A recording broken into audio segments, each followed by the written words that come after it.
Welcome to Shukla study point. आप सभी का स्वागत है आपके अपने YouTube channel Shukla study point में। मैं शिवम शुक्ला आप सभी दोस्तों का हार्दिक स्वागत करता हूं।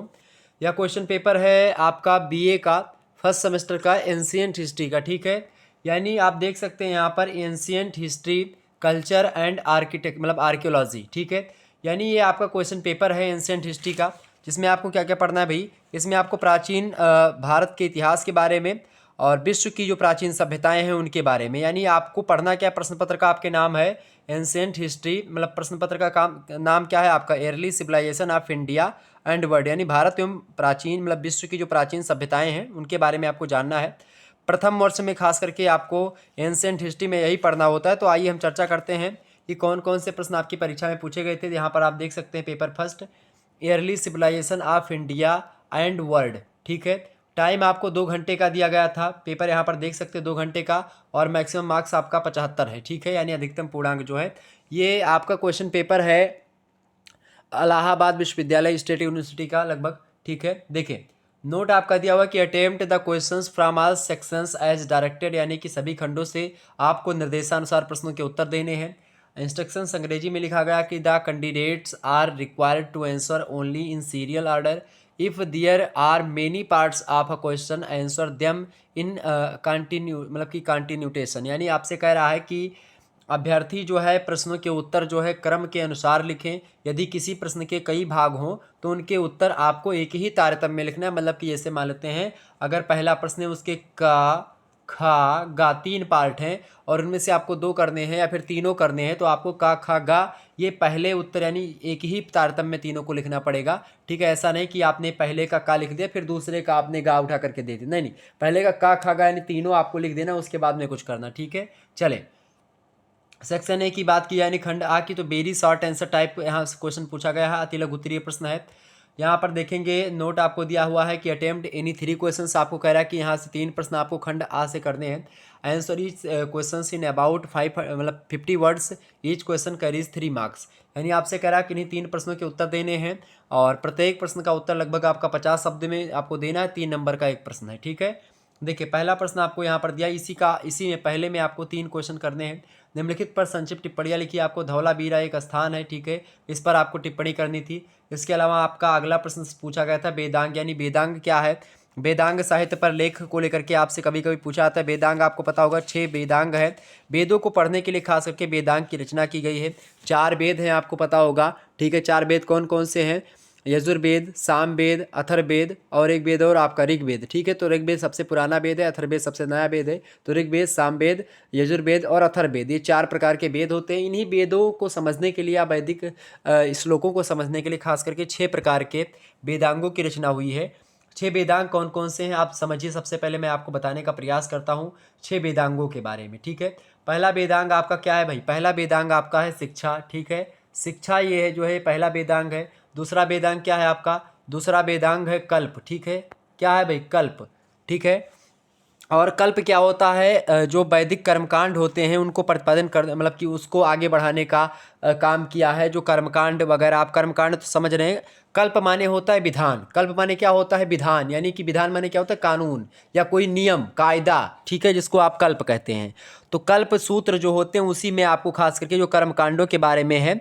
अब इसमें आप देखते हैं कल्प 4 प्रकार के होते हैं। जैसे स्रोत सूत्र एक हो गया, एक गृह सूत्र हो गया, एक धर्म सूत्र हो गया, एक शूल्य सूत्र हो गया, ठीक है, शुल्ब सूत्र, ये 4 सूत्र होते हैं। स्रोत सूत्र जो होता है इसमें यज्ञों के बारे में बताया गया, यज्ञ कैसे किया जाएगा, ठीक है। इसके अलावा आपको पता होगा जो अगला है आपका, ठीक है, उसमें आप देखते हैं स्रोत सूत्र जो है उसमें विवाह वगैरह के बारे में भी आपको बताया जाता है, ठीक है।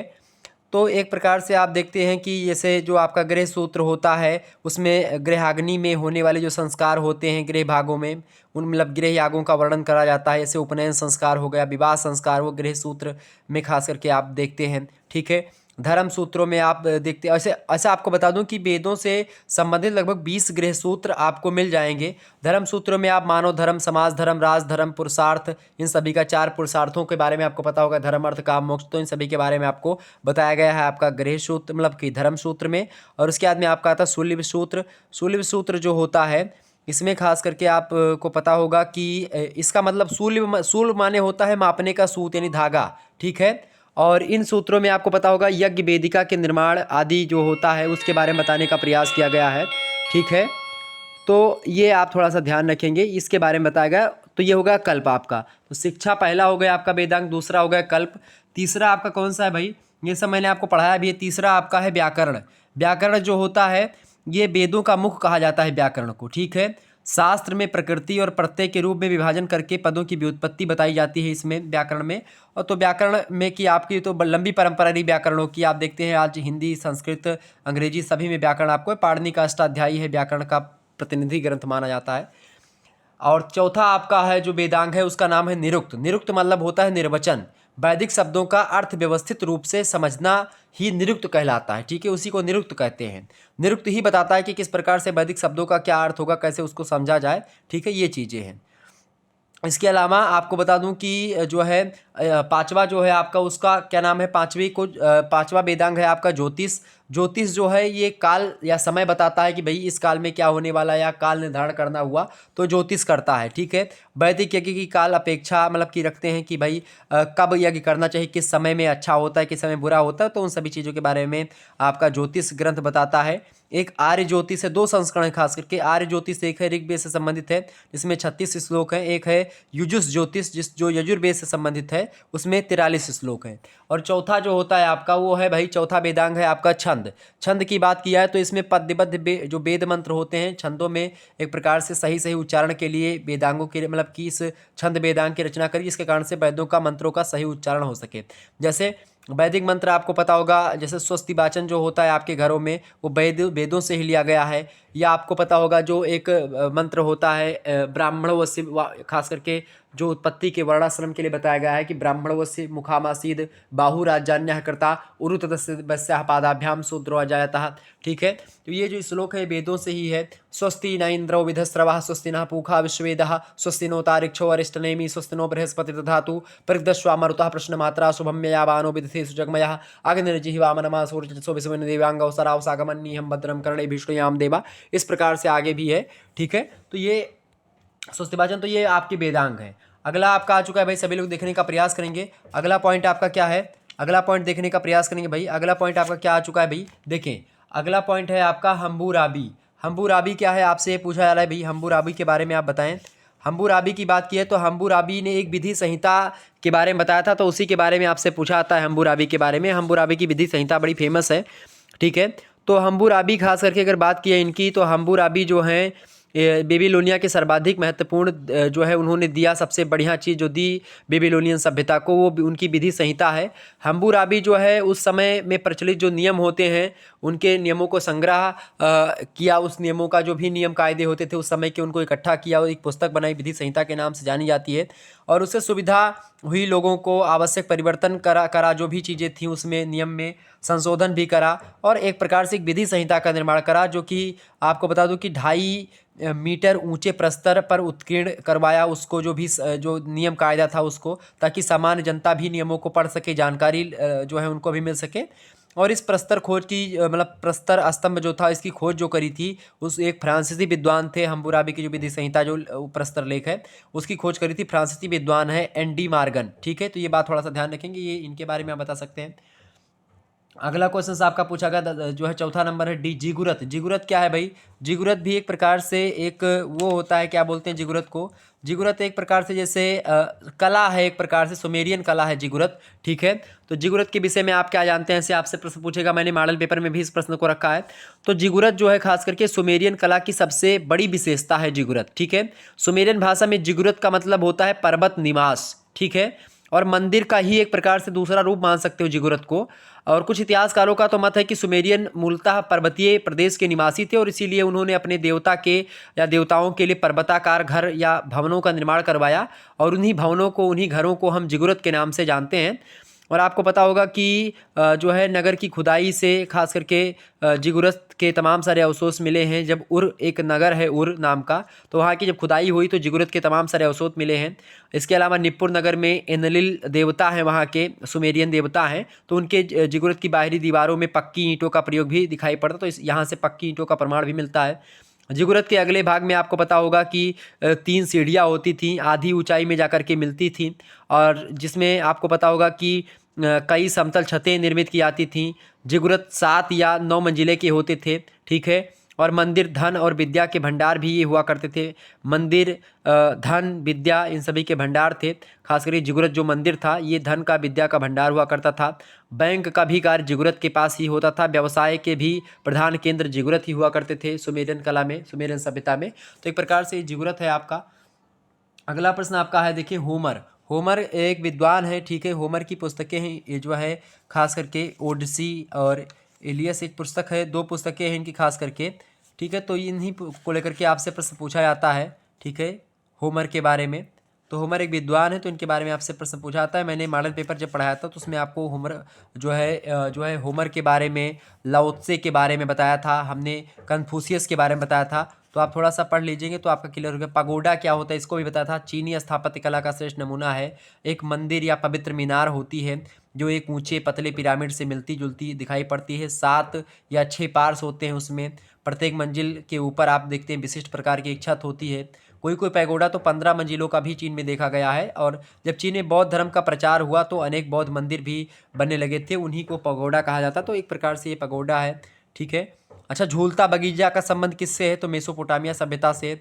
रेशम मार्ग किसके शासनकाल में खोला गया था? तो वो हन वंश का शासन था, ठीक है। तो कई प्रकार के प्रश्न आपसे और पूछ सकता था। तो यहाँ पर ये सब प्रश्न आपसे पूछा गया। सेक्शन बी देखेंगे, खंडवा से आपसे प्रश्न पूछा गया, शॉर्ट आंसर टाइप क्वेश्चन, लघु उत्तरीय प्रश्न यहाँ पर देखेंगे। इसको लेकर के इंस्ट्रक्शंस आपको दिया गया कि attempt any 4 questions from this sections, answer each question in about 2 मतलब कि 225 वर्ड्स। यानी कि ईच क्वेश्चन आपको करीब मतलब कि 9 नंबर का प्रश्न है, 225 शब्दों में लिखना है।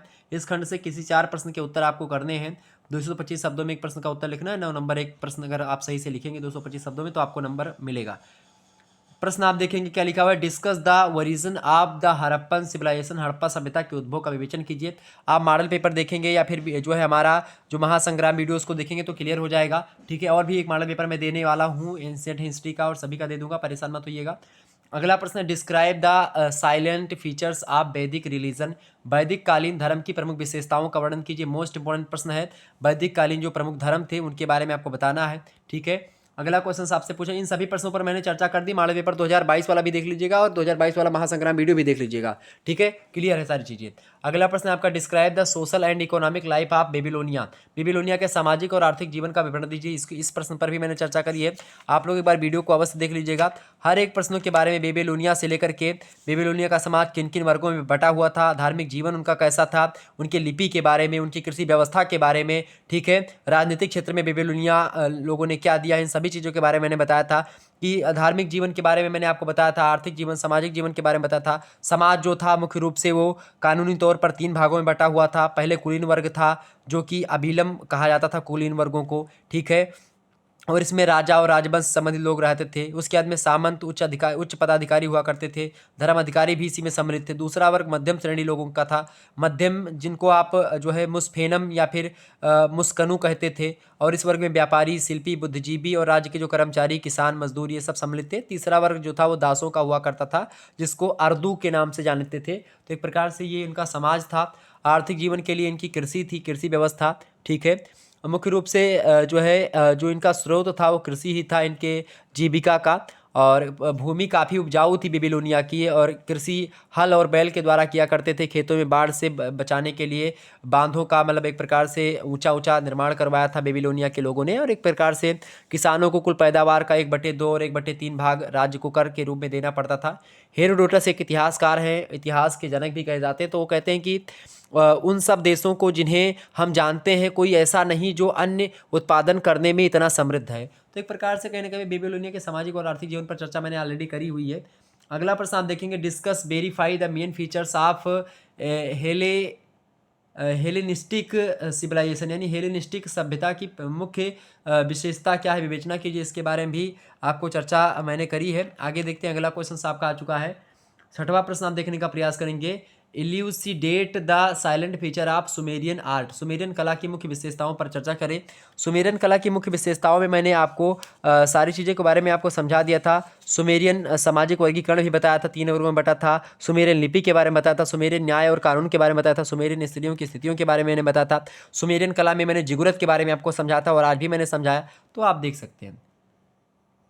अगला क्वेश्चन आप देखेंगे 7वां नंबर आपका प्रश्न देखेंगे, write an essay on ancient Greek civilisation, प्राचीन यूनानी सभ्यता पर एक निबंध लिखिए। यूनानी सभ्यता के बारे में भी मैंने आप पर चर्चा करी है मॉडल पेपर में, आप देख लीजिएगा, ठीक है। असीरियन सभ्यता और मिस्र की सभ्यता, ठीक है, इन सभी पर चर्चा आपकी हो चुकी, तो आप एक बार देखेंगे, ठीक है। अगला क्वेश्चन आप देखिएगा तो 2022 वाला मॉडल पेपर फिर से देख लीजिएगा और महासंग्राम वीडियो, ओके। अगला क्वेश्चन आप देखेंगे, डिस्कस द अचीवमेंट ऑफ जो है असुरबनीपाल, यानी असुरबनीपाल की उपलब्धियों का विवेचन कीजिए। इस प्रश्न को मैंने नहीं बताया था, ये बात ध्यान रखिए। बाकी आपका इसमें से लगभग 7 प्रश्न पूछा गया था, जिनमें से आपको केवल और केवल 4 ही प्रश्न करने थे, तो कोई दिक्कत की बात नहीं थी, आसानी से हो जाता। सेक्शन सी की बात की, सेक्शन सी है आपका खंड सा, लॉन्ग आंसर टाइप क्वेश्चन पूछे गए हैं, दीर्घ उत्तरीय प्रश्न यहाँ पर आप देख सकते हैं, ठीक है। Attempt any 2 questions from this section, answer each question in about 475 words, यानी कि 475 words, each question carries 15 marks. यानी आपसे कह रहा है इस खंड से किन्हीं 2 प्रश्नों के उत्तर दीजिए, प्रत्येक प्रश्न का उत्तर लगभग 475 शब्दों में आपको देना है। 15 नंबर का एक प्रश्न, ये बात ध्यान रखेंगे, ठीक है। 2 प्रश्न केवल करने हैं। 9वां नंबर आपका प्रश्न दिया गया है कि throw light on social life in Vedic age, वैदिक कालीन सामाजिक जीवन पर प्रकाश डालिए। मोस्ट इंपॉर्टेंट प्रश्न हमेशा आता है, हर यूनिवर्सिटी में पूछा जाएगा, इसको रट लीजिएगा, इस पर मैंने चर्चा कर दी है, ऑलरेडी वीडियो बना रखा है। अगला क्वेश्चन आप देखेंगे, डिस्कस द अचीवमेंट ऑफ जो है असीरियन, यानी असीरिया वासियों की उपलब्धियों का विवेचन कीजिए, इस पर भी चर्चा हो चुकी है, इसको भी देख लीजिएगा, पढ़ लीजिएगा। अगला क्वेश्चन आप देखते हैं, bring out the career and achievement of Augustus, यानी आगस्टस के जीवन चरित्र और उपलब्धियों का निरूपण कीजिए, इसके बारे में मैंने नहीं बताया है। अगला क्वेश्चन आप देखेंगे, write a detailed note on the intellectual achievement of ancient Egyptian civilisation, यानी प्राचीन विश्व मतलब मिस्र की सभ्यता की बौद्धिक उपलब्धियों पर एक विस्तृत टिप्पणी लिखिए, इस पर भी चर्चा हो चुकी है। यानी 3 प्रश्न आपके दीर्घ उत्तरीय पर भी चर्चा करी, 2 ही करने थे, आसानी से हो जाता। तो इस प्रकार से आपका क्वेश्चन पूछा गया था। तो जो है, चाहे आप इलाहाबाद विश्वविद्यालय से हैं, चाहे आप कानपुर विश्वविद्यालय से हैं, चौधरी चरण विश्वविद्यालय से हैं, और इसके अलावा आप और भी किसी विश्वविद्यालय से हैं, राम मनोहर लोहिया से, वीर बहादुर सिंह पूर्वांचल से, जिसकी परीक्षा भी होने वाली है, तो सभी की दृष्टि से मैं क्वेश्चन पेपर मैंने बना दिया है, मॉडल पेपर आपका सेट हो चुका है, तो आप देख लीजिएगा। बाकी एक मॉडल पेपर मैं और देने वाला हूं, जो कि आपकी परीक्षाओं के लिए, लिखित टाइप के लिए बहुत ही महत्वपूर्ण होगा, ऑब्जेक्टिव के लिए ऑलरेडी हो चुका है। धन्यवाद, मिलते हैं नेक्स्ट वीडियो में, तब तक के लिए जय हिंद जय भारत। आप सभी का बहुत बहुत धन्यवाद हमारे से जुड़ने के लिए। इसी प्रकार से अपना प्यार हमेशा बने रखिए। Good night, I love you, धन्यवाद।